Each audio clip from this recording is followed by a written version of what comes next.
So let's check what are the current energies of the person who's there in your mind. So this can be a very clear-cut mirroring reading. So let's check what are their current energies towards you.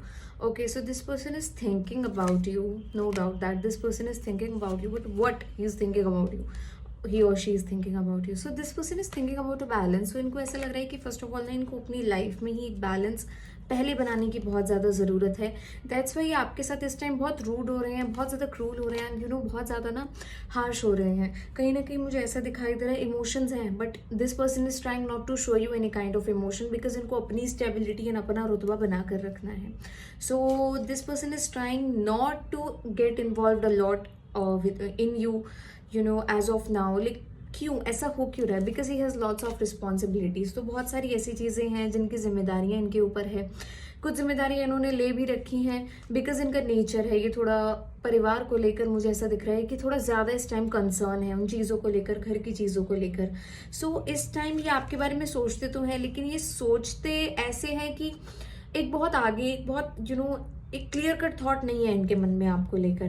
ठीक है, इनको ऐसा लगता है कि आगे तभी बढ़ेंगे जब इनकी खुद की स्टेबिलिटी होगी. So first of all this person is chasing their own stability, and उसके साथ साथ this person is ignoring you. ठीक है, ये अपने मतलब से आते हैं बात करने, अपने मतलब से चले जाते हैं.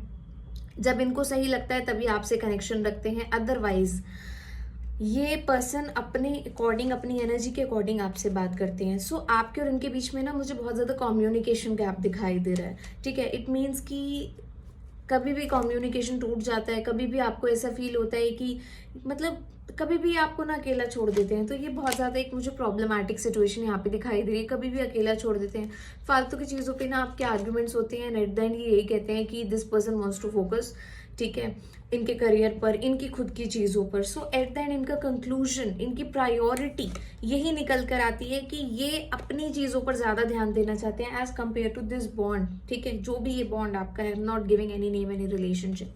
ठीक है, सेकेंडली इसके बाद आप जितने नेगेटिव हो जाते हैं उसकी सिचुएशन भी ऐसी है कि आप बिल्कुल अकेले हो जाते हो, आप आइसोलेशन में चले जाते हो just because of his nature. लेकिन आपके मन में ना बहुत प्योर इमोशंस है, तो आप एक स्टार्टिंग चाहते हो इस बॉन्ड की, लेकिन इनका नेचर ऐसा है, इस पर्सन की प्रैक्टिकलिटी मैं कहूँ, या मैं ये कहूँ कि इस पर्सन की प्रायोरिटीज इतनी डिफरेंट है कि he is not giving you the attention you need. Because इसके पीछे भी एक रीज़न है.